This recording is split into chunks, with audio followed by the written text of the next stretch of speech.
ছোটবেলা থেকেই অপমানিত হয়ে আসছি। বাবা মা মারা গেছে, তখন আমি অনেক ছোট। তারপর থেকেই এতিমখানায় বড় হয়েছি।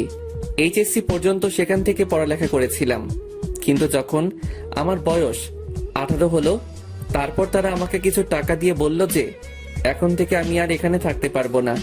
সেখান থেকে চলে আসার পর বুঝেছি জীবন সংগ্রামে বেঁচে থাকাটা কত কঠিন। কলেজে ভালো রেজাল্ট করেছি বিধায় এই কলেজে অনার্সে চান্স পেয়েছি। আমি পারভেজ, আর এই দুনিয়ায় আমি শুধু একা, কেউ নেই আমার। কলেজে গেট দিয়ে ঢুকে সামনে যাইতেছি, তখনই কেউ একজন ডাক দিল।